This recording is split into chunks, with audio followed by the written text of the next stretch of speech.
Students, hello, good evening all of you. Good evening all, स्वागत है आप सभी का केमिस्ट्री की क्लास पे। हम स्टार्ट करेंगे जनरल साइंस की class with the chemistry part. फटाफट सभी के सभी जुड़ जाएं। एज कुछ स्टूडेंट शायद नए हैं, सो स्वागत है आप सभी का नॉर्थ ईस्ट पीएससी में। आज हम जनरल साइंस में केमिस्ट्री की क्लासेस स्टार्ट करेंगे। फटाफट सभी के सभी ज्वाइन कर जाएं। Good evening all of you, good evening.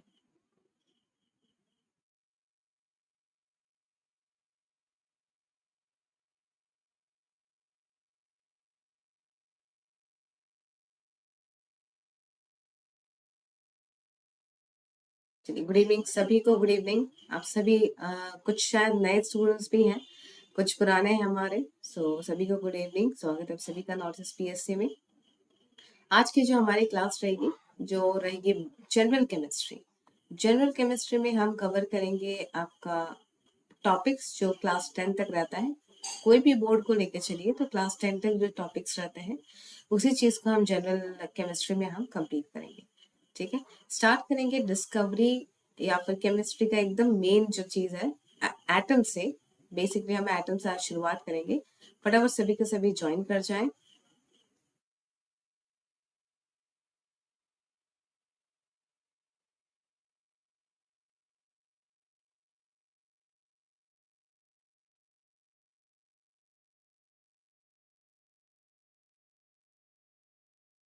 Good evening सभी को, good evening.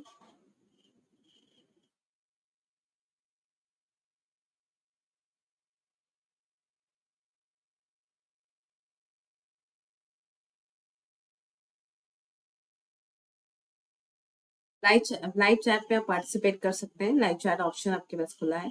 Good evening Raju सोपो। आप शायद नए स्टूडेंट हैं, पुराने?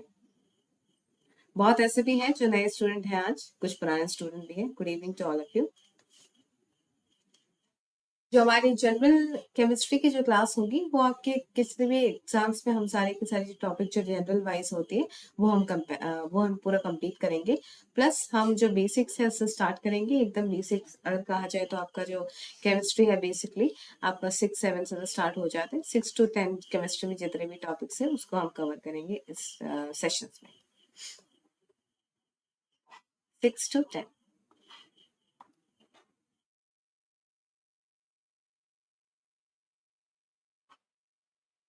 ओल्ड यूडीसी, अच्छा राजू सोपोंग आप ओल्ड यूडीसी स्टूडेंट है। चलिए, स्वागत है आप सभी का। चलिए स्टार्ट करते हैं केमिस्ट्री से। सभी के सभी धीरे धीरे ज्वाइन कर रहे हैं। स्टार्ट करते हैं हम अपना जो क्लास है वो केमिस्ट्री से ही स्टार्ट करते हैं। हमारी बायोलॉजी की भी रहेगी प्लस आपकी फिजिक्स की भी रहेगी। तो बेसिक हम केमिस्ट्री से स्टार्ट कर लेते हैं। चलिए, सबसे पहले डेफिनेशन चलते हैं एटम्स का। एटम्स के अगर बारे में हमने काफी जगह पढ़ा है, सुना है, प्रीवियस क्लास में भी पढ़ा है। थोड़ा सा इसका एक ब्रश अप कर लेते हैं। सो एटम्स होता क्या है? Atoms is smallest particle of all the element. जितने भी एलिमेंट है या फिर हमारे आसपास जितने भी मैटर आपको दिखाई देते हैं, ठीक है, सबका जो सबसे स्मॉलेस्ट पार्ट उसको हम क्या बोलेंगे? एटम। ओके, उसको हम क्या बोलेंगे? Atom. Please hello, good evening ma'am, this side. Okay, this is the first class. चलिए, welcome to all of you. चलिए, कुछ लोगों का फर्स्ट क्लास है। आज हमारी जो क्लास रहेगी वो ओनली केमिस्ट्री के ऊपर रहेगी। तो आप अपने कुछ जो रिलेटेड डाउट्स है, कंफ्यूजन्स है कि हमारी कौन कौन सी क्वेरीज आपकी रहेगी रिलेटेड टू जनरल साइंस, तो वो आप चैट बॉक्स में रख सकते हैं। ठीक है, मैं उसको गो थ्रू कर लूंगी। और आज की जो हमारी क्लास है वो ओनली बेस्ड ऑन केमिस्ट्री।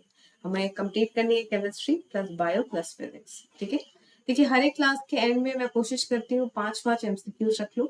जो जो हमने आज पढ़ा उसके बेस पर 5 एमसीक्यूज रहेंगे हर एक क्लास में। ठीक है, तो उससे आपका ब्रश अप हो जाएगा। जितना भी एक लेक्चर में 1 घंटे में जितना हमने कवर अप किया है वो एक ब्रश अप हो जाएगा लास्ट एंड क्लास तक। ठीक है, okay ma'am, first in APPSC. Okay, welcome to all of you. Welcome Chamang. Chamang शायद पुराने स्टूडेंट है या नए स्टूडेंट है? चलिए, जो नए हैं वो एक बार पिन करके बता सकते हैं कि वो नए हैं। चलिए, my first in APSC. Okay, चलिए तो स्टार्ट करते हैं आप एटम से। तो एटम्स बेसिकली क्या है, अभी भी डिस्कस करें तो उसके बारे में जरा कि एटम्स है it's smallest particle of the element. जितने भी चीज हम देखते हैं, चाहे वो कोई भी चीज हो, आपका ट्री हो, वुड हो, या फिर आपका हो गया टेबल, चेयर, प्लास्टिक, किसी भी चीज का अगर सबसे स्मॉलेस्ट पार्टिकल अगर देखें तो उसको क्या बोलेंगे हम, atom. Okay, I hope voice clear है आप सभी को, वॉइस क्लियर है, क्लैरिटी क्लियर है आपको। चलिए आगे चलते हैं नेक्स्ट पार्ट की तरह। Atom is made up of electron, proton and neutron. अब क्वेश्चन मार्क ये आता है जब हम बार बार बोल रहे हैं कि एटम सबसे छोटा एलिमेंट, किसी भी चीज का सबसे छोटा पार्ट है, तो क्या एटम्स के अंदर भी कोई चीजें हैं?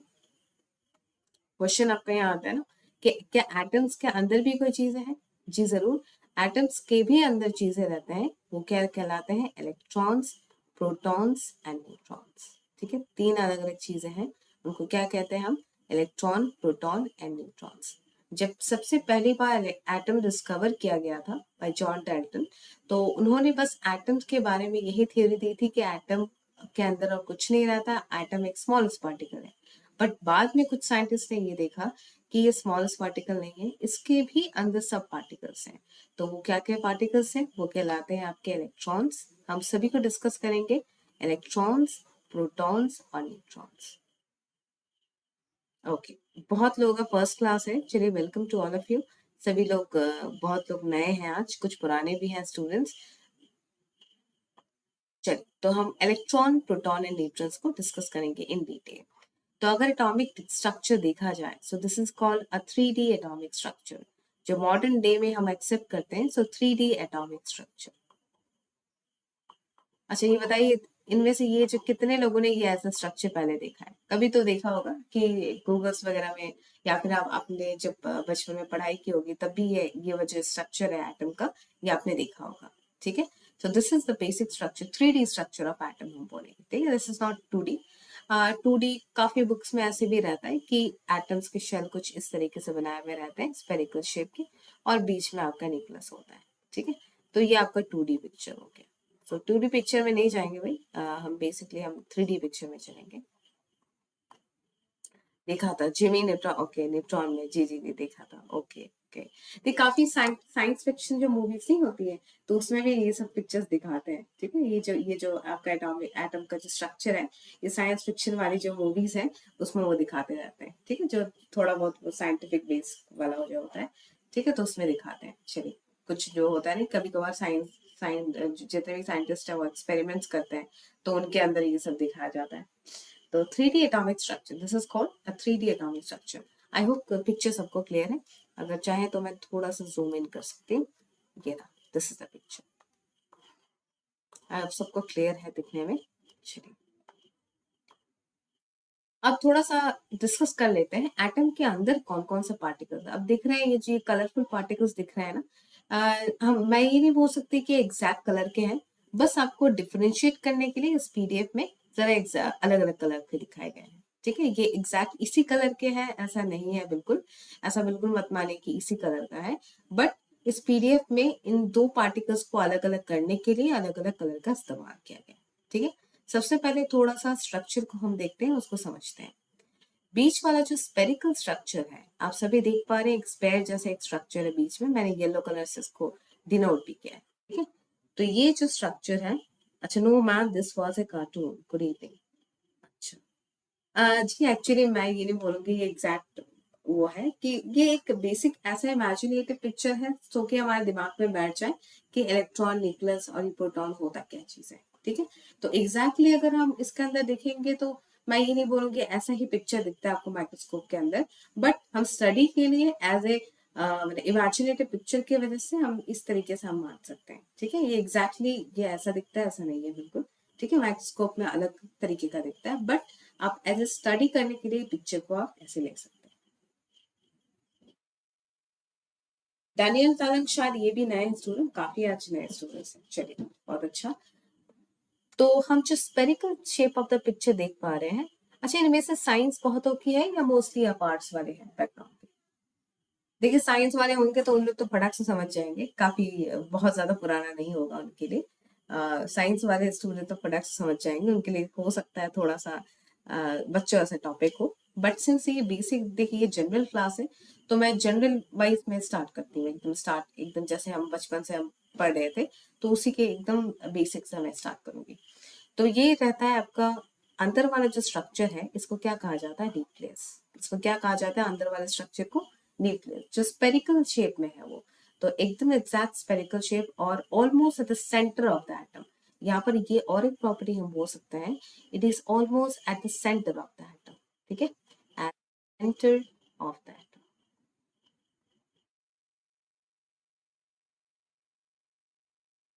लगभग बीच में, एग्जैक्ट बीच में मैं यहाँ पर ये भी नहीं बोल सकते, बट लगभग बीच में आप बोल सकते हैं। ठीक है, देखिए साइंस में काफी ऐसे थ्योरीज मिलेंगे, काफी ऐसे पिक्चर्स मिलेंगे जो exact same to same real life से रिलेटेड नहीं होते, लेकिन जस्ट फॉर द स्टडी हम इसको मान सकते हैं। ठीक है, ओनली स्टडीज के लिए इसको मान सकते हैं। चलिए आगे चलते हैं। इलेक्ट्रॉन, अगर इलेक्ट्रॉन का पोजिशन देखें, ये जो आप रिंग देख पा रहे हो ग्रीन कलर के रिंग, इसको हम ऑर्बिट्स बोलेंगे। ठीक है, ये ऑर्बिट्स हैं। जिस तरीके से अगर आप सोलर सिस्टम का डायग्राम अगर याद रखें, जिस तरीके से जो अलग अलग प्लैनेट सन के चारों तरफ घूमते रहते हैं, उसी तरीके से ये छोटे छोटे इलेक्ट्रॉन जो है आपको दिख रहे हैं, ये छोटे छोटे स्पेरिकल टाइप के जो इलेक्ट्रॉन्स हैं वो भी इस ऑर्बिट में घूमते रहते हैं। ठीक है, हमेशा घूमते रहते हैं। तो इसको भाई सिर्फ ऑर्बिट नाम नहीं है इसका, इसका और भी नाम है। तो ऑर्बिट के चलते इसका और एक नाम क्या बोला जाता है, शेल्स। सेल और शेल्स में डिफरेंस है। शेल्स मतलब orbit of the atom, orbit of an atom. तो हम बोल सकते हैं या तो ऑर्बिट्स या शेल्स। और एक इसका नाम काफी कबार लिया जाता है बुक्स में, एनर्जी लेवल्स। क्या कहा जाता है, energy levels. Good evening to all of you, जो लोग लेट ज्वाइन कर रहे हैं, good evening to all of you.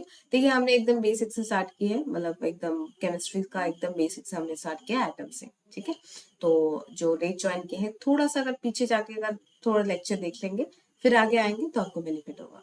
चलिए तो इसको हम क्या बोलते हैं, अब ऑर्बिट पे चलते हैं। एनर्जी लेवल, ऑर्बिट्स या शेल्स। ठीक है, तीन अलग अलग डिफरेंट डिफरेंट नाम दिया गया है, लेकिन उसका मतलब सेम है। एनर्जी लेवल्स, ऑर्बिट या शेल्स, तीनों का मतलब वही सेम, पाथ या ऑर्बिट है। ठीक है, तो ऑर्बिट एक वैसी जगह है जहां पर इलेक्ट्रॉन हमेशा मूव करते रहता है। ठीक है, तो ये तो कहानी खत्म हो गई हमारे इलेक्ट्रॉन की। अब न्यूक्लियस के अंदर आते हैं जरा। आई होप सभी देख पा रहे हैं, न्यूक्लियस के अंदर दो अलग अलग कलर के पार्टिकल्स दिखाई दे रहे हैं। एक है आपका ब्लू पार्टिकल और एक है आपका रेड पार्टिकल। मैं दोबारा रिपीट कर रही हूँ कि ये जो पार्टिकल्स है इसी कलर के, ऐसा जरूरी नहीं है, बट अलग करने के लिए बस यहाँ पर डायग्राम में ऐसा दिया गया है। ठीक है, चलिए तो आगे चलते हैं। तो इसमें दो कलर के पार्टिकल आपको देखना है। जो ये रेड कलर का पार्टिकल डिनोटेड है, इसको क्या कहा जाएगा, न्यूट्रॉन। इसको क्या कहा जाएगा, ये जो रेड कलर का पार्टिकल, उसको न्यूट्रॉन कहा जाएगा। और अगर ब्लू कलर का पार्टिकल देखें तो ब्लू कलर का पार्टिकल को हम क्या बोलेंगे, प्रोटॉन। ब्लू कलर के पार्टिकल्स को हम क्या बोलेंगे, प्रोटॉन। ठीक है, तो आई होप आपको पिक्चर क्लियर दिख रहा है। तो दो अलग अलग टाइप ऑफ पार्टिकल्स रहते हैं, किसके अंदर, न्यूक्लियस के अंदर। ठीक है, न्यूक्लियस के अंदर आपके दो अलग अलग पार्टिकल्स दिखते हैं कुछ इस तरीके से। ठीक है, न्यूक्लियस के अंदर दो अलग अलग पार्टिकल्स हैं कुछ इस तरीके से, एक न्यूट्रॉन और एक आपका है प्रोटॉन। तो अब न्यूट्रॉन और प्रोटॉन और इलेक्ट्रॉन के बारे में थोड़ा और डिटेल में पढ़ते हैं। ये तो हमने पूरा स्ट्रक्चर देख लिया। अब स्ट्रक्चर में किसी को कोई दिक्कत है तो आप प्लीज पूछ सकते हैं। किसी को कोई दिक्कत है तो आज आप लोग प्लीज पूछ सकते हैं इसके बारे में। स्ट्रक्चर के बाद हम इन डिटेल इसके इनके बारे में पढ़ेंगे। न्यूट्रॉन क्या होता है, प्रोटॉन क्या होता है, इनका लोकेशन हमने चेक कर लिया। अब हम इसके थोड़ा बारे में पढ़ेंगे। आई होप सबको क्लियर है। चलिए आगे चलते हैं। जो एकदम स्टार्ट करते हैं हम हमारी डिस्कवरी से। वही इसको किसी न किसी ने तो निकाला होगा, किसी न किसी ने इनको नाम दिया होगा, पहली बार देखा होगा।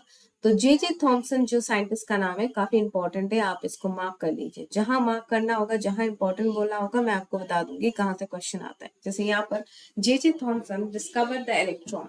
ठीक है, जो इलेक्ट्रॉन जो है वो किसने डिस्कवर किया था, जे थॉमसन ने। ठीक है, जे थॉमसन बोर्ड के एक साइंटिस्ट थे, नाम दिमाग में एकदम बिठा लीजिए। उन्होंने इलेक्ट्रॉन की डिस्कवरी की थी, मतलब सबसे पहले खोजा था। डिस्कवर मतलब खोजना, सबसे पहले खोजा था उन्होंने इलेक्ट्रॉन को। ठीक है, अब अगली साइंटिस्ट की तरफ चलते हैं, गोल्डस्टीन। गोल्डस्टीन ने क्या डिस्कवर किया था, प्रोटॉन को। तो अगला जो पार्टिकल है वो है आपका प्रोटॉन। तो प्रोटॉन को किसने डिस्कवर किया था, पहली बार जो देखा था या नाम दिया था उन्होंने, वो है गोल्डस्टीन। ठीक है, नेक्स्ट है आपका चार्टविक। चार्टविक, देखिए इसका पूरा नाम है, बट पूरा नाम आपको याद करने की कोई जरूरत नहीं है, बस आपका टाइटल से ही मोस्ट ऑफ साइंटिस्ट के नाम आपको याद करने होते हैं, तो क्यों जाना है पूरे नाम में फालतू, आप ऐसे ही इसका नाम का नाम आप देख सकते हैं, टाइटल से ही आता है आपका। तो चार्टविक डिस्कवर न्यूट्रॉन, उसके बाद न्यूट्रॉन जो पार्टिकल है वो किसने डिस्कवर किया था, चार्टविक ने। तो ये तीनों नाम आपको बाय हार्ट कर लेना पड़ेगा। जेज थॉम्सन है आपका इलेक्ट्रॉन, गोल्डस्टीन है आपका प्रोटॉन, और चार्टविक है आपका न्यूट्रॉन।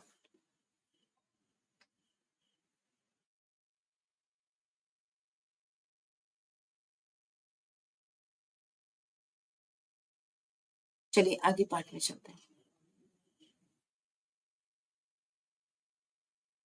अब इलेक्ट्रॉन, न्यूट्रॉन और प्रोटॉन के बारे में थोड़े और पार्ट्स जो है हम डिस्कस कर लेते हैं। तो इलेक्ट्रॉन के बारे में हम चलते हैं। इलेक्ट्रॉन होते हैं नेगेटिवली चार्ज पार्टिकल, ठीक है। इलेक्ट्रॉन जो होते हैं वो नेगेटिवली चार्ज पार्टिकल होते हैं, it's called negatively charge particle,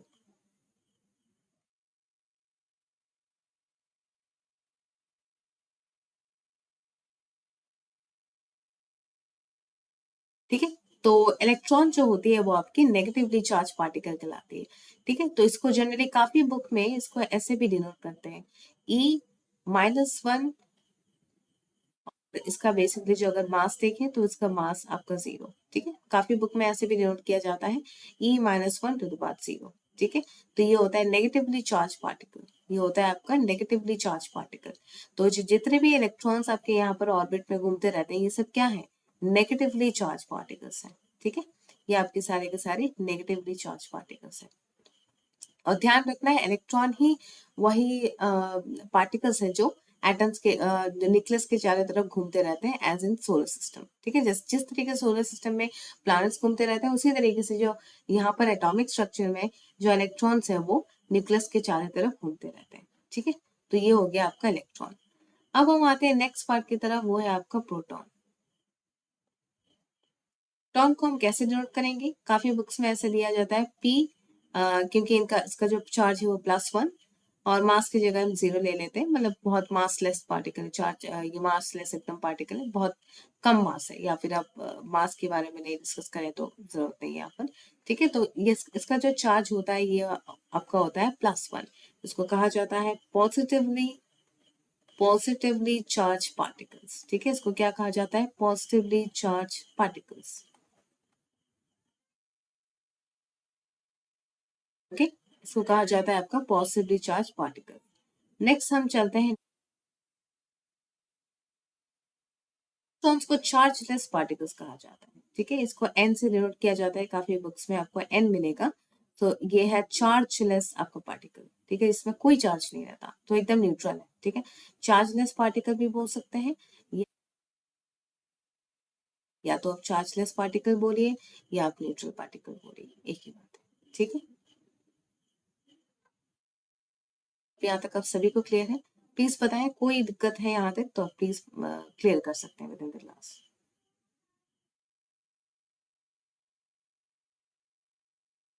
फटाफट से टेक्स्ट कीजिए, यहाँ तक कोई दिक्कत है आप किसी को।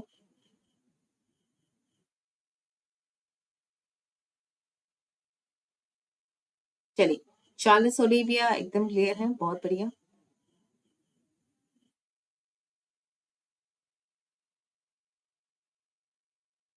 चलिए सबको क्लियर है, चलिए आगे चलते हैं नेक्स्ट पार्ट की तरफ। अब हम आते हैं atomic number and mass number की तरफ, ठीक है। बहुत इंपॉर्टेंट चीज है ये, एटॉमिक नंबर क्या कहलाता है और मास नंबर क्या होता है, इसको हम इलाबोरेटली पढ़ेंगे। देखिए कोई भी एटम कभी भी अगर रिप्रेजेंट करें एटम को, तो एटम यहाँ पर आप देख पा रहे हैं सभी, ये एक्स एक कोई भी एटम है हमारा, कोई भी एटम कुछ इस तरीके से दिखता है। एक्स नीचे हम पुट करते हैं एटॉमिक नंबर, और ऊपर की तरफ हम पुट करते हैं मास नंबर। अब एटॉमिक नंबर और मास नंबर क्या होता है इसको हम देख लेते हैं। अभी हमने प्रोटॉन की लोकेशन देखी, इलेक्ट्रॉन की लोकेशन देखी, और न्यूट्रॉन की भी लोकेशन देखी, ठीक है। तो एटॉमिक नंबर क्या कहलाता है, atomic number is equals to number of protons and that is equals to number of electrons, ठीक है। तो एटॉमिक नंबर का फॉर्मूला क्या होता है, that is the number of protons and which will be equals to number of electrons, ठीक है। ये होता है आपका फॉर्मूला एटॉमिक नंबर का। नेक्स्ट अगर मास नंबर पे चलते हैं, तो मास नंबर पे आपका क्या है, number of protons plus number of neutrons. Mass number का फॉर्मूला होता है आपका number of protons plus number of neutrons. हम एग्जांपल लेके समझेंगे इसको। पहले हम जरा इसका रिप्रेजेंटेशन देख लेते हैं। कुछ इस तरीके से हम रिप्रेजेंट करते हैं। किसी भी कोई भी अगर एलिमेंट होता है तो उसको एलिमेंट सिंबल से रिप्रेजेंट करते हैं। एटॉमिक नंबर को जनरली Z से रिप्रेजेंट किया जाता है। ठीक है, एटॉमिक नंबर को जनरली Z से रिप्रेजेंट किया जाता है। और एटॉमिक नंबर मैंने अभी भी कहा है that is the number of protons. और उसके बाद अगर मास नंबर पे जाए तो मास नंबर डिनोट किया जाता है कैपिटल A से। ठीक है, तो A से जो हम डिनोट करते हैं mass number which is number of protons plus number of neutrons. Okay, चलिए, तो number of protons plus number of neutrons. अब एक रिप्रेजेंटेशन पे आते हैं तो उसको क्लियर हो जाएगा। चलिए, मान लीजिए हीलियम एक एटम है। ठीक है, हीलियम एक एटम है। उसका होता है अगर हम देखें तो एटॉमिक नंबर 2 है और उसका जो मास नंबर है वो आपका होता है 4। तो यहाँ पर दो चीज इस फिगर से हमें दो चीज पता चली है। He हीलियम का रिप्रेजेंटेशन होता है तो इससे दो चीज मेन क्या पता चलता है। एक तो आपको कौन सा एटम है ये पता चलता है और फिर आपको निकालना होता है number of electrons number of protons. तो ये अगर कुछ इस तरीके का रिप्रेजेंटेशन हमारे पास है तो क्या बता सकते हैं इसका एटॉमिक नंबर क्या है और मास नंबर क्या है। फटाफट से बताएं। अगर कुछ इस तरीके का रिप्रेजेंटेशन हमने अभी अभी लिया है तो इसका एटॉमिक नंबर और मास नंबर बताएं फटाफट। बहुत इजी है, बहुत इजी क्वेश्चन है, बेसिक सा।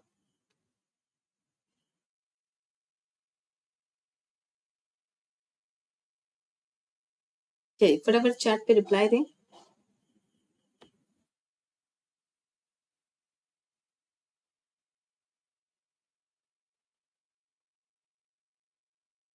चलिए, काफी लोग बोल रहे mass number 4 atomic number 2। Yes, very good. तो यहाँ पर दिख रहा है कि यार भाई ऊपर वाला हमारा मास नंबर ए होता है तो मास नंबर हम 4 लिखेंगे और हमारा एटॉमिक नंबर जो है 2। चलो, ये चीज तो हमारे पास क्लियर हो गई। अब यहाँ से कभी कभार पूछा जाता है number of protons, number of electrons, number of electrons. तो हमें तीन चीज का ख्याल रखना है। Number of protons,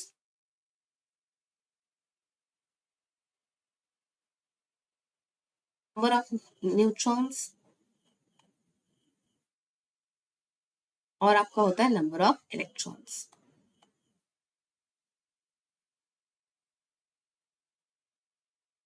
yes yes, सबका आंसर एकदम सही है। एटॉमिक नंबर 2, मास नंबर 4, बहुत बढ़िया। अब यहाँ से आपको निकालना होता है number of proton, number of electron और नंबर ऑफ न्यूट्रॉन्स। ये भी काफी ज्यादा इजी है। ये कैसे अब इजी हम बोल सकते हैं। देखिए, हमें तो पता है नंबर ऑफ, ये एटॉमिक नंबर मतलब नंबर ऑफ प्रोटॉन है। एटॉमिक नंबर मतलब number of proton that is equal to number of electron. Okay, तो यहाँ पर number of proton equals to number of electron, हम इस चीज को हम क्या बोल सकते हैं 2। ठीक है, तो नंबर ऑफ प्रोटॉन क्या हो गया 2। तो सिमिलरली हमें नंबर ऑफ इलेक्ट्रॉन भी मिल गया दैट इज इक्वल्स टू 2। अब आते हैं न्यूट्रॉन्स की बारी। अब आते हैं हम न्यूट्रॉन्स की बारी। अब देखिए हमारे पास मास नंबर तो 4 है और उनमें से 2 प्रोटॉन है और हमें क्या पता है mass number equals to number of protons plus number of neutrons. ठीक है, ये हमारा फॉर्मूला होता है मास नंबर का। तो नंबर ऑफ प्रोटॉन हमें अभी भी पता चल गया 2 और नंबर ऑफ न्यूट्रॉन्स हम नहीं जानते। मान लीजिए इसको x, ठीक है, मान लीजिए इसको x, नंबर ऑफ न्यूट्रॉन्स हम नहीं जानते, बिल्कुल आइडिया नहीं है, बट हमें अभी भी मिला है नंबर ऑफ प्रोटॉन और मास नंबर भी हमें मिला है इस फिगर से 4 है। तो x की वैल्यू क्या होगी 4 माइनस 2। तो यहाँ पर बेयर मास आ गया तो 4 minus 2 that is equal to 2। तो हम क्या लिखेंगे number of neutron equals to 2। I hope सभी को क्लियर है यहाँ तक। बताए फटाफट, आपको अब सभी को क्लियर है यहाँ तक। नंबर ऑफ प्रोटॉन निकल गया, नंबर ऑफ इलेक्ट्रॉन निकल गया, नंबर ऑफ न्यूट्रॉन निकल गया। जस्ट इस सिंबल से, इस सिंबल को देख के हमें पूरा का पूरा जो है वो पूरा डेटा मिल गया इस एलिमेंट के बारे में।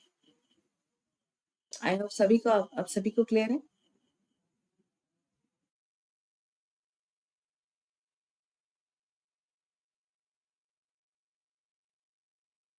जी ओके, चलिए। हमेशा इक्वल होगा ना। यस, हमेशा इक्वल होगा। आपका हमेशा ही number of proton equals to number of electron. हमेशा आपका इक्वल होगा। Number of electrons equals to number of protons. ठीक है, ये जो है एकदम हम बोल सकते हैं जब तक अर्थ है तब तक ये ट्रू है। ठीक है, अभी तक फिलहाल के लिए कोई आया नहीं जो इसको पॉज कर सके, तो हमेशा आपको याद रखना है number of protons equals to number of electron. ये दो पार्टिकल पर एकदम इक्वल होंगे, किसी भी एटम में हमेशा इक्वल होंगे जब तक हम एटम ले रहे हैं। उसके बाद जैसे हम आयंस में जाएंगे, कंपाउंड्स में जाएंगे, तब इक्वल नहीं है। बट जब तक हम एटम लेते हैं तो number of proton is always equals to number of electrons. नहीं, प्रोटॉन और न्यूट्रॉन नहीं, प्रोटॉन और इलेक्ट्रॉन। हमेशा प्रोटॉन और इलेक्ट्रॉन इक्वल होंगे, लेकिन प्रोटॉन और न्यूट्रॉन हमेशा इक्वल नहीं होंगे। एक एग्जांपल ले लेते हैं हम। ठीक है, एक एग्जांपल अभी सॉल्व करते हैं तो आपको समझ में आ जाएगा।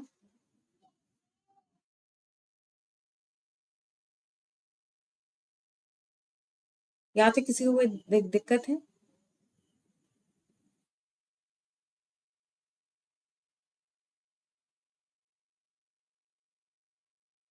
आई होप यहाँ तक आप सभी के सभी क्लियर हैं। तो अभी एक एग्जांपल ले लेते हैं, उसको सॉल्व करते हैं, तो आप एकदम कंप्लीटली क्लियर हो जाएंगे।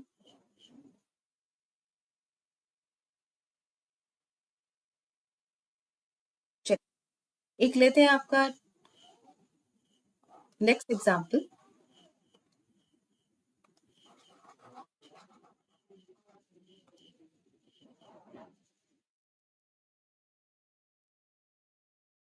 C612। Okay, C612। चलिए अब फटाफट से बताएं इससे हमें क्या इंफॉर्मेशन मिलता है। ये जो एटम मैंने लिखा है अभी भी, तो इससे हमें क्या इंफॉर्मेशन मिलता है। फिर निकालिए आप number of protons, number of neutrons and number of electrons फटाफट से।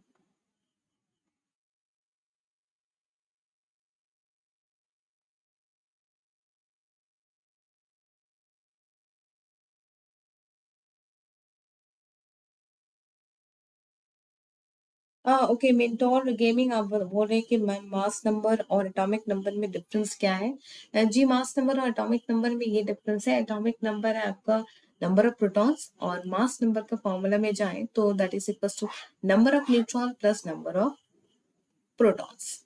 तो अगर यहाँ पर देखिए देखिए फॉर्मूला आप देख पा रहे हैं मुझे लग रहा है। सो मास नंबर यहाँ पर है आपका नंबर ऑफ प्रोटॉन्स और नंबर ऑफ न्यूट्रॉन्स। जबकि अगर हम एटॉमिक नंबर पे जाए तो atomic number is equals to number of protons and that is equals to number of electrons. ठीक है, दो अलग अलग चीज है, दोनों का फॉर्मूला अलग अलग है। एक तो नंबर ऑफ प्रोटॉन्स है और एक मास नंबर देखा जाए तो number of protons plus number of neutrons.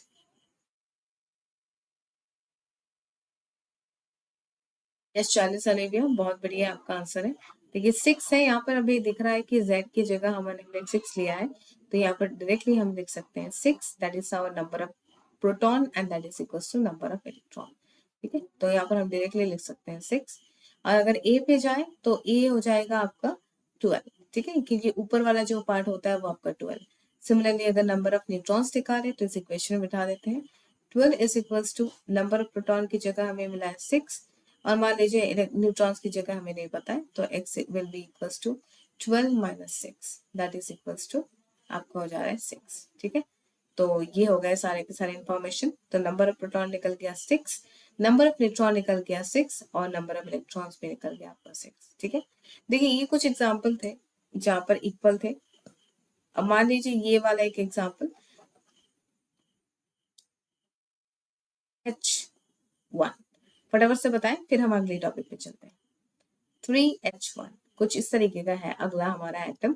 तो अब फटाफट से बताएं कि इसमें से मास नंबर क्या है, एटॉमिक नंबर क्या है, नंबर ऑफ प्रोटॉन्स कितने हैं, न्यूट्रॉन्स कितने हैं, और इलेक्ट्रॉन्स कितने हैं।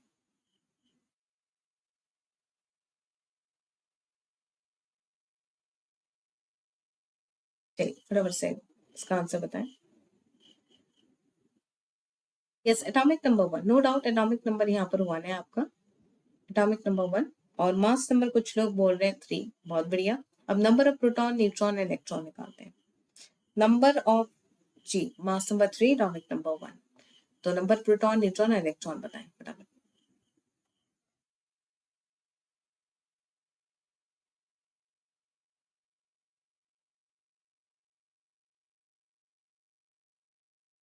यस, एटॉमिक नंबर 1 है। Yes, exactly correct. So atomic number 1 है और मास नंबर आपका 3। अब हम चलते हैं नंबर ऑफ इलेक्ट्रॉन, प्रोटॉन और न्यूट्रॉन की तरफ।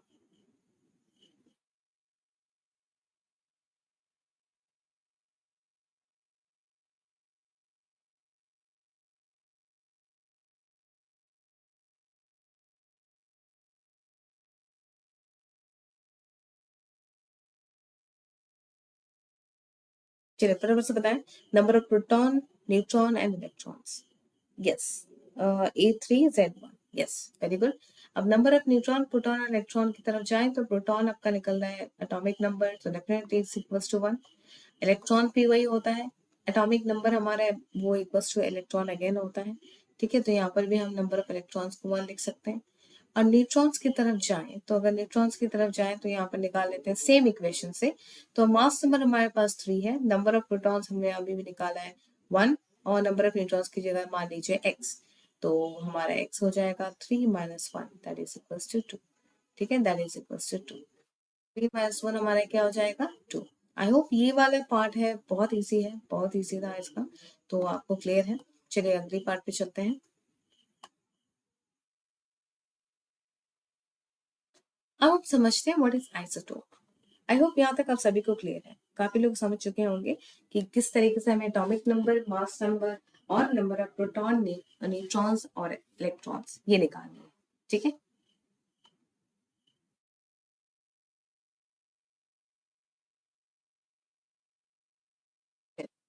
आई होप क्लियर है, अगर क्लियर है तो please give a thumbs up, एक थम्स अप दे दीजिए, क्लियर है तो हम आगे की तरफ चलते हैं।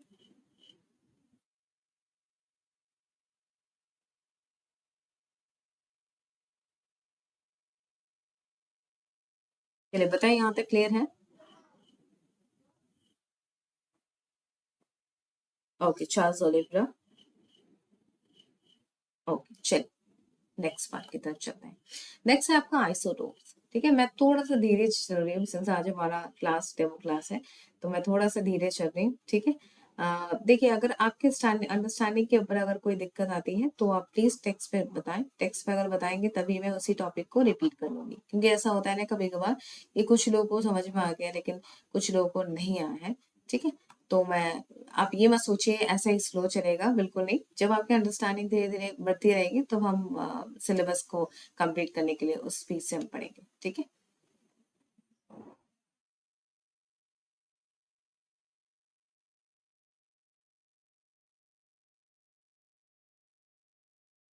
चलिए आगे नेक्स्ट पार्ट पे चलते हैं आइसोटोप्स की तरफ।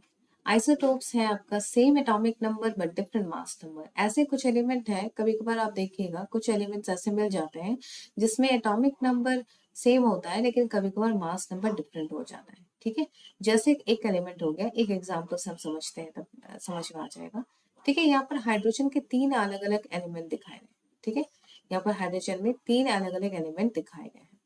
चलिए, तो यहाँ पर एक ये बताइए यहाँ पर इस चीज को देख के कि हाइड्रोजन जब पहले वाले में है, जो ये पहला वाला है 1H1, तो यहाँ पर फटाफट मास नंबर बताएं, एटॉमिक नंबर बताएं फॉर द फर्स्ट केस जब हाइड्रोजन है आपका रिप्रेजेंटेशन 1H1। फटाफट से बजाय यहाँ पर मास नंबर बताइए और एटॉमिक नंबर बताइए हाइड्रोजन के लिए, जो पहला रिप्रेजेंटेशन है। मास नंबर देखें तो यहाँ पर 1 है और एटॉमिक नंबर यहाँ पर देखें तो भी यहाँ पर 1 आ रहा है, ठीक है। सेकंड रिप्रेजेंटेशन में चलते हैं 1, ठीक है, 1H2। तो यहाँ पर मास नंबर अगर देखा जाए तो मास नंबर यहाँ पर 2 है और एटॉमिक नंबर है यहाँ पर आपका यहाँ पर हम देख रहे हैं कि हाइड्रोजन का है, लेकिन हाइड्रोजन के पहले वाले में हम देख रहे हैं कि इसका एटॉमिक नंबर सेम है, दूसरे वाले में भी एटॉमिक नंबर आपका सेम है, लेकिन अगर हम मास नंबर की तरफ जाएं तो वो डिफरेंट आ रहा है, ठीक है। मास नंबर यहाँ पर 1 और यहाँ थर्ड वाले हाइड्रोजन एटम रिप्रेजेंटेशन देखते हैं 1H3, ठीक है, 1H3। तो यहाँ अगर कंपेयर करें तो यहाँ पर आपका मास नंबर डिफरेंट आ रहा है, दैट इज इक्वल टू 3, और बट एटॉमिक नंबर आपका सेम आ रहा है। ऐसे एलिमेंट्स जहाँ एटॉमिक नंबर हर बार सेम है, हर बार अगर देखा जाए तो एटॉमिक नंबर हर बार सेम है बट मास नंबर डिफरेंट है, उस चीज को हम क्या बोलेंगे आइसोटोप, ठीक है। वैसे एलिमेंट्स को हम क्या बोलेंगे आइसोटोप्स। या मैं फिर से अंडरलाइन कर रही हूँ, atomic number same but mass number different, जैसे आपका ये हाइड्रोजन का हो गया, ठीक है। हाइड्रोजन में यहाँ पर हम देख रहे हैं मास नंबर अलग अलग चेंज हो रहा है, A=1, A=2, A=3, बट हमारा जो एटॉमिक नंबर है वो एकदम सेम है, कांस्टेंट है। तो ऐसे टाइप ऑफ एलिमेंट्स को हम क्या बोलेंगे आइसोटोप्स। ऐसे एलिमेंट्स क्या कहलाएंगे आइसोटोप्स। अब इसका नाम भी समझ, एक बार नाम भी जान लें, ठीक है। ये जो एलिमेंट्स है H1, 1H1, 2H, 1H2, उसके बाद 1H3, तो इसका कुछ नाम भी है, इसका नाम जरा इसका नाम भी डिस्कस कर लेते हैं। वाले का नाम कहा जाता है प्रोटियम, ठीक है, प्रोटियम।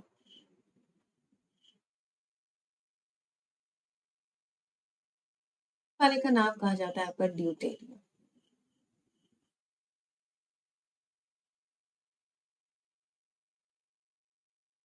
एक सेकंड, ये स्पेलिंग नहीं लिखा, जस्ट तो हम क्या बोलेंगे, प्रोटियम। सेकंड वाले को आपका ड्यूटेरियम। थर्ड वाला जो है वो आपका है ट्राइटियम।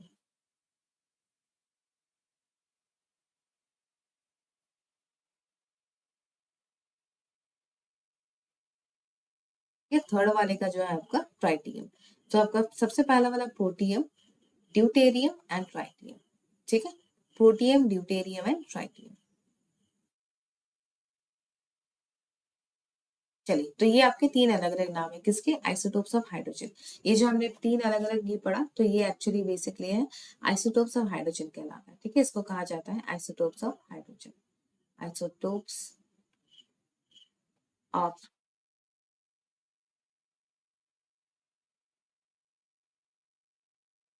ठीक है, तो ऐसे और भी एलिमेंट्स हैं, बट हाइड्रोजन आपका काफी बार आ जाता है, तो आइसोटोप्स में आप हाइड्रोजन का एग्जाम्पल याद कर सकते हैं, ठीक है। अब चलते हैं आइसोबार्स की तरफ। आइसोबार क्या होता है, they have the same mass number but different atomic number. देखिए यहाँ पर अगर कंपेयर करें तो यहाँ पर कुछ एग्जाम्पल दिए गए हैं, ठीक है, same mass number but different atomic number. I hope सभी को दिख रहा हो, मैंने जूम कर लिया मैक्सिमम जूम। तो पहले वाले में देखिए आर्गन है, आर्गन का है आपका 40, क्रिप्टन का भी मास नंबर 40 दिखा रहा है, और कैल्शियम के मास नंबर 40 दिखा रहा है। लेकिन अगर कंपेयर करें इनका एटॉमिक नंबर से, पहले वाले में एटॉमिक नंबर है आपका 18, सेकेंड वाले में आप देख पा रहे हैं एटॉमिक नंबर 19, और थर्ड वाले में आप देख पा रहे हैं एटॉमिक नंबर 20। तो यहाँ मास नंबर सेम है, बट जो एटॉमिक नंबर है वो डिफरेंट है।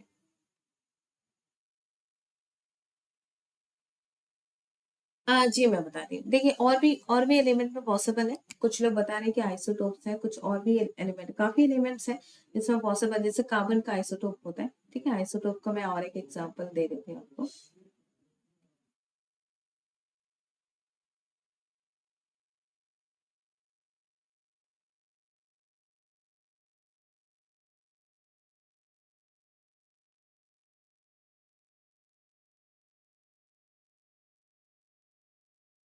जैसे कार्बन का जैसे अभी भी मैंने कहा, कार्बन का एक आइसोटोप्स का फैमिली का मैं एक एग्जांपल देती हूँ आइसोटोप्स का। जिस तरीके से हमने हाइड्रोजन देखा, उसी तरीके से हमारे पास कार्बन के भी है, ठीक है।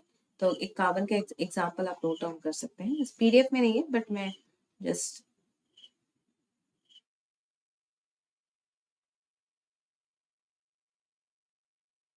एग्जांपल लिख रही हूँ।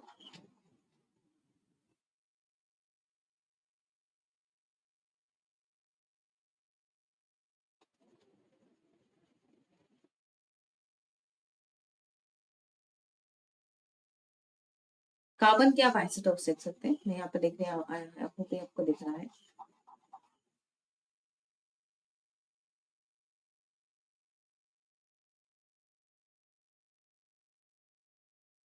कार्बन आइसोटोप्स,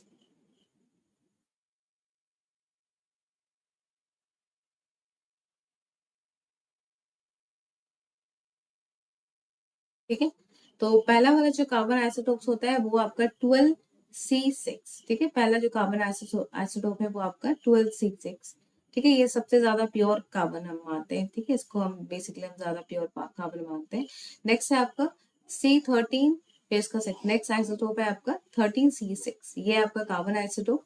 और उसके बाद वाला आपका होता है 14C6। तो यहाँ पर देखा जाए एटॉमिक नंबर तीनों का सेम है 666, बट मास नंबर अगर देखा जाए तो पहले का 12, 13 एंड 14, ठीक है, ये भी और एक एग्जांपल है आपके आइसोटोप्स का। तो बेसिकली कार्बन का आप एक आइसोटोप मान सकते हैं और हाइड्रोजन का एक आइसोटोप मान सकते हैं, ठीक है।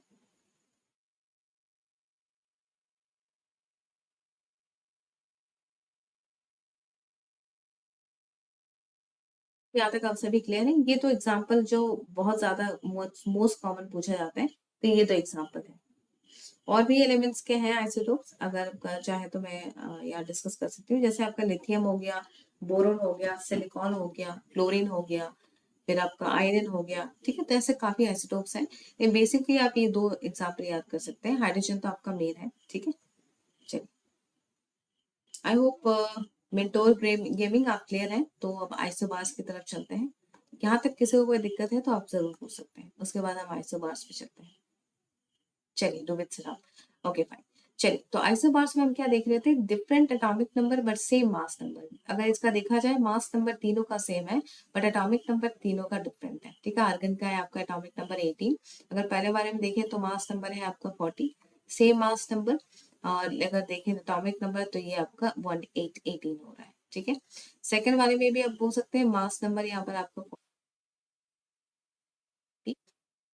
एटॉमिक नंबर अगर देखा जाए तो ये आपका है 19 आपका एटॉमिक नंबर है।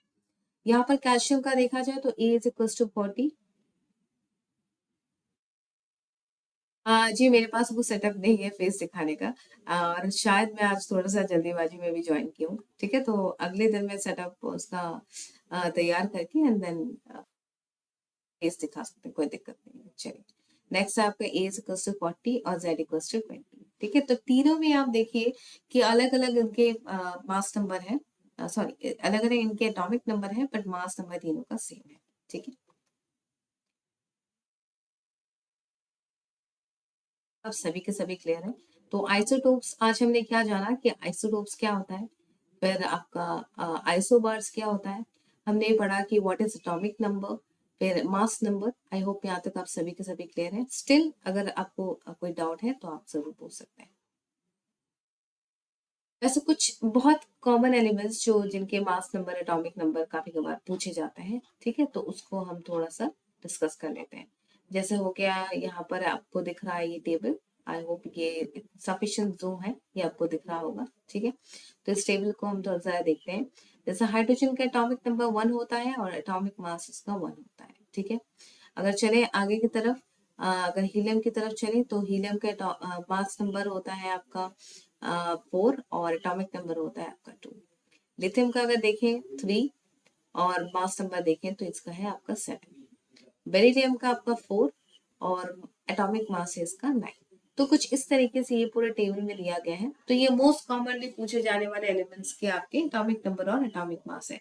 ये बहुत जरूरी नहीं है याद करना, आप याद करें तो भी सही है, नहीं करें कोई दिक्कत नहीं है, इसमें से बहुत ज्यादा डीप क्वेश्चन नहीं आते, ठीक है।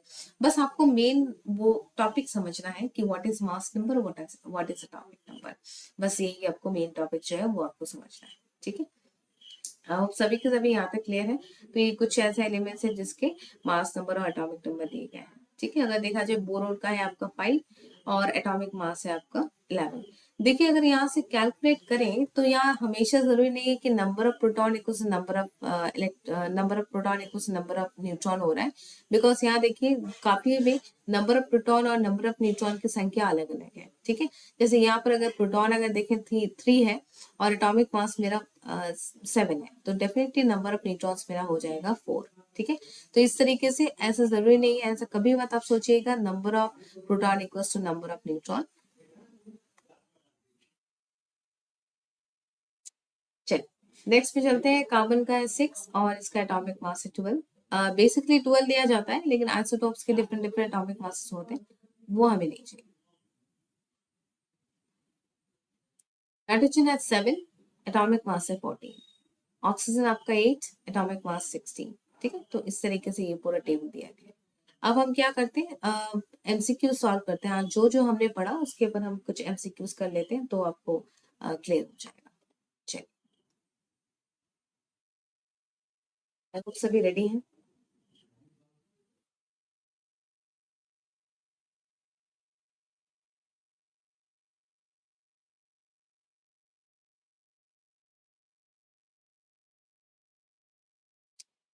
Question number 1, who discovered neutrons? Dalton, J J Thomson, Chadwick, Dirac. अच्छा, कुछ लोगों ने पहले से आंसर दे दिया Chadwick. Chadwick is the correct answer. चलिए आगे चलते हैं नेक्स्ट पार्ट की तरफ। Who first proposed the atomic theory based on scientific knowledge? ये आज हमने बेसिकली इसको कवर नहीं किया है, लेकिन अगर फिर भी जाते हैं तो आप इसका आंसर दे सकते हैं।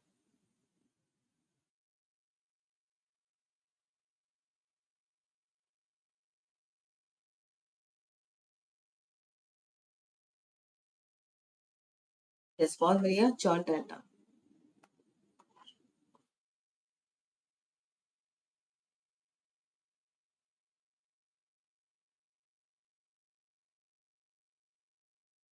Next question, atomic mass of an element is equals to.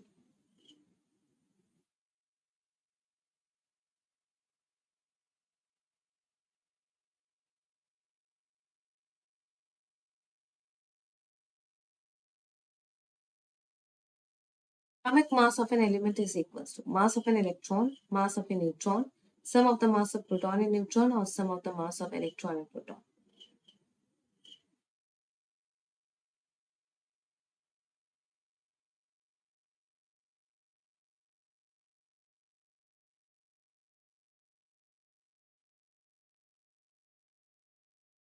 कुछ लोगों ने आंसर दिया है sum of the proton and neutron. अच्छा, विनीत सी आप बता रहे हैं C. Yes, sum of the proton, number of proton. Actually यहाँ पर ऑप्शन थोड़ा गलत है, तो sum of the number of protons and neutrons. Yes, very good, C is the correct option. चलिए नेक्स्ट पे चलते हैं।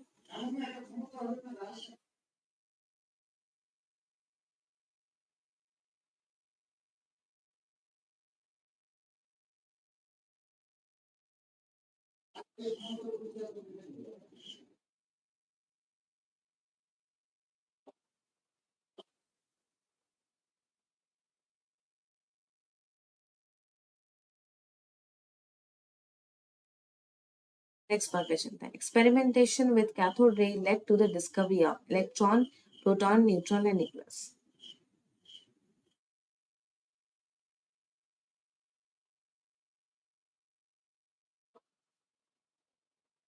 बहुत बढ़िया, कुछ लोग इलेक्ट्रॉन बता रहे हैं। यस, बहुत बढ़िया, वेरी गुड। नेक्स्ट पार्ट पे चलते हैं। देखिए, अगर ये क्वेश्चन आपको पता है तो आप जरूर इसका आंसर दे सकते हैं। Electromagnetic radiation produced by nuclear reaction.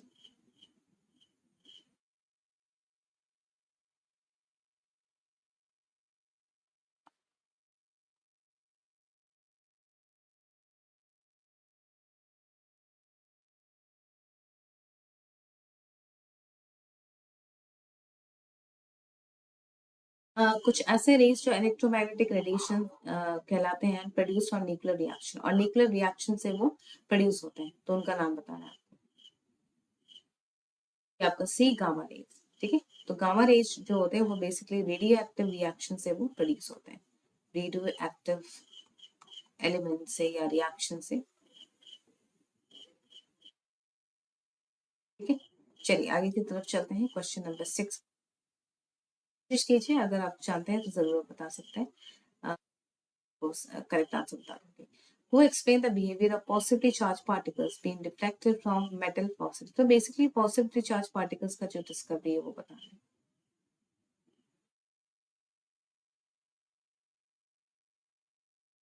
नहीं नहीं, तो देखिए, कुछ अगर जानते हैं तो आप ऑलरेडी बता सकते हैं, लेकिन वैसे हमने बहुत कम टॉपिक आज कवर किए। अगर आप चाहते हैं जो मोस्टली जो इसी फील्ड में रह चुके हैं वो बता सकते हैं, वरना कोई दिक्कत नहीं है, आप आंसर जान के रख लीजिए। कोई यहाँ पर एक्सप्लेनेशन आपको नहीं देना पड़ेगा, बस आपको करेक्ट आंसर जाना।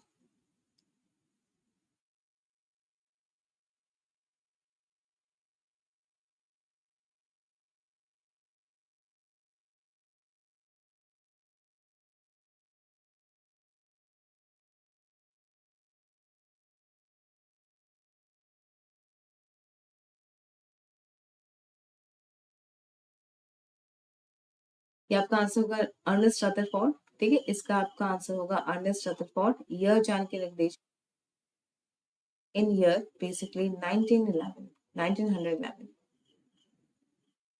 1911।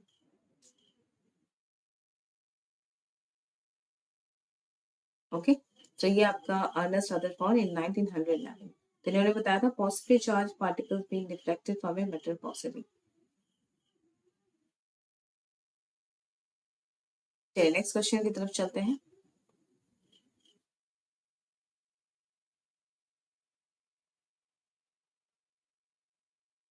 यहाँ से एक दो बार कभी कभार क्वेश्चन आ जाता है। तो in the gold foil experiment most of the particles fired eight the point. तो गोल्ड फॉइल एक्सपेरिमेंट में थोड़ा सा डिस्कस कर लेते हैं इसके बारे में। तो गोल्ड फॉइल एक्सपेरिमेंट में ये कहा गया है कि जैसे ही इन्होंने देखा गया कि अल्फा पार्टिकल्स को वो एटम के थ्रू वो पास कर रहे हैं, जैसे मान लीजिए यहाँ पर एक न्यूक्लियस है और ये आपका एटम है, तो एटम के थ्रू वो पास कर रहे हैं, तो देख रहे हैं जो अल्फा पार्टिकल्स है वो बाउंस बैक करके आ जा रहे हैं कुछ, और कुछ अल्फा पार्टिकल्स है जो साइड से निकल जा रहे हैं। बेसिकली ये आपको गोल्ड पॉल एक्सपेरिमेंट में कहा गया था। तो यहाँ पर ये क्वेश्चन पूछा है, in gold foil experiment most of the particles fire at the point were bounce back या were absorb by the foil या pass through the foil combined at the point.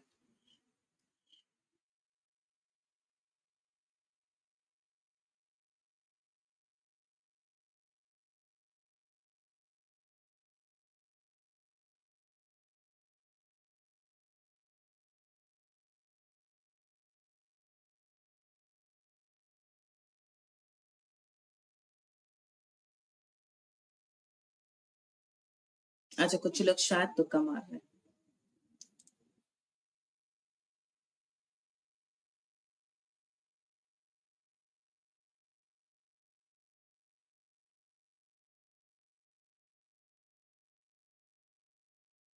देखिए यहाँ देखा गया था ज्यादातर जो एटम का जो स्पेस है वो एम्प्टी है, दिख रहा है कि एटम स्पेस इज एम्प्टी।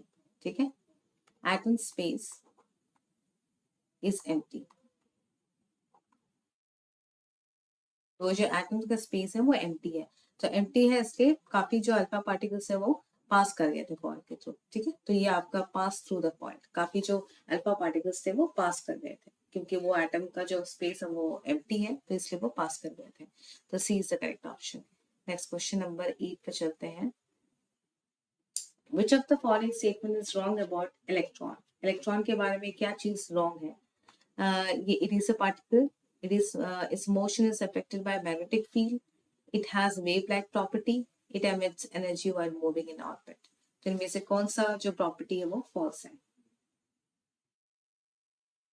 तो ये जैसे एक मैंने एग्जांपल दे दिया कि इस तरीके से क्वेश्चंस आ भी सकते हैं। ठीक है, तो ये आप ये मत समझिए कि ये पूरा एक ही क्लास में कवर हो सकता है, हम धीरे धीरे आगे क्लासेस में कवर करेंगे, but just for an example, एक एग्जांपल के तौर पे मैंने ये क्वेश्चंस कलेक्ट किए हैं।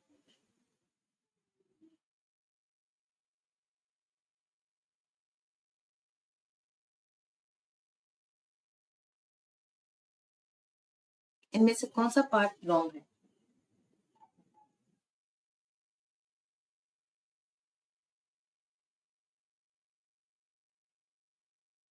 प्रॉपर्टी, ये वाला जो एक पार्ट ये पार्ट है वो रॉन्ग है, बिकॉज वो एक पार्टिकल है, ये हमें पता है। नेक्स्ट है आपका it's motion affected by magnetic, magnetic field में अगर इलेक्ट्रॉन रखेंगे तो उसका मोशन अफेक्ट होता है, और it emits energy while moving in the orbit. ठीक है, तो सारे के सारे तीनों जो पार्ट है वो ट्रू है। It has a wave like property, भाई वेव ऐसे इस तरीके से नहीं जाता है, सो हम बोल सकते हैं दिस इज रॉन्ग।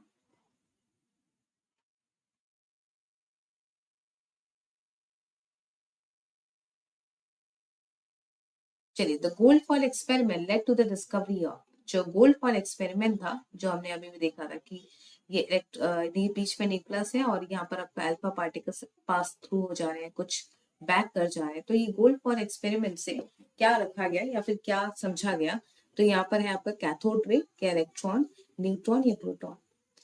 तो ये जो गोल्ड फॉल एक्सपेरिमेंट से यहाँ देखा गया कि बीच में एक possibly charge particle that is called nucleus. ठीक है, बीच में एक पॉसिबली चार्ज पार्टिकल है जो कि आपका न्यूक्लियस है, जिसके अंदर न्यूट्रॉन्स रहता है या न्यूट्रॉन एंड प्रोटॉन रहता है। ठीक है, तो यहाँ से देखा गया कि इनके पास प्रोटॉन है। ठीक है, बेसिकली यहाँ पे ये जो सी ऑप्शन है इसको काट के आप लिख सकते हैं न्यूक्लियस, ये ऑप्शन थोड़ा गलत दिया गया है, तो यहाँ पर है आपका न्यूक्लियस।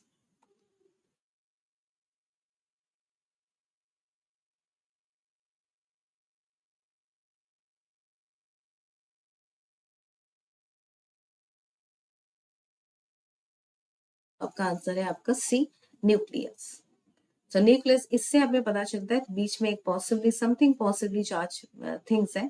ओके, और वहां पर वो जो पोर्शन है उसको क्या कहा गया है? न्यूक्लियस। तो ये the gold foil experiment led to the discovery of nucleus, nucleus की डिस्कवरी हुई थी। चलिए नेक्स्ट क्वेश्चन पे चलते हैं, question number 10।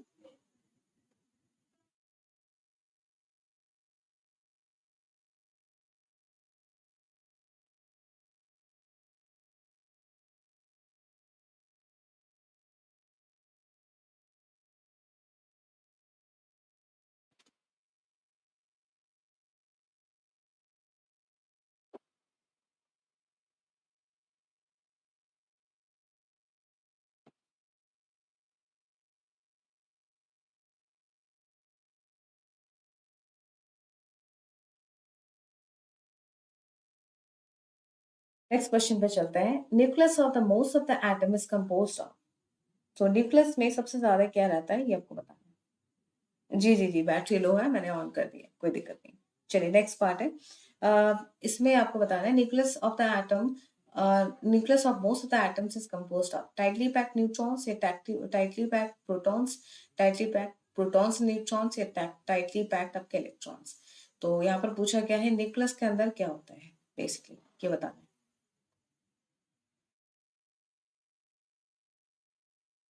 Yes, tightly packed proton and neutrons, बहुत बढ़िया। ठीक है, आई होप यहाँ तक आप सभी को क्लियर है। आज हमने जितने भी टॉपिक्स कवर किया है, कोई दिक्कत है तो आप प्लीज चैट बॉक्स हमेशा ओपन रहते हैं, तो लाइव क्लास के दौरान आप क्वेश्चन हमेशा पूछ सकते हैं। और ग्रुप में तो आपका असिस्टेंस मिल ही जाएगा, ग्रुप में आप अपने क्वेश्चन भी पोस्ट कर सकते हैं, जो कुछ बाकी बच्चे भी आंसर दे सकते हैं क्वेश्चंस का। और मैं भी अगर क्वेश्चन में देख लूंगी तो मैं भी इमीडिएटली आंसर कर दूंगी।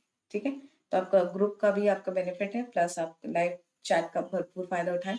और कोई भी दिक्कत है तो लाइव क्लास के दौरान आप उसको क्लियर आउट कर सकते हैं। ठीक है, आई होप यहाँ तक आप सभी को क्लियर है। आज की क्लास में यहीं तक एंड करती हूँ। मिलते हैं अगली क्लास में। Bye all of you, good night.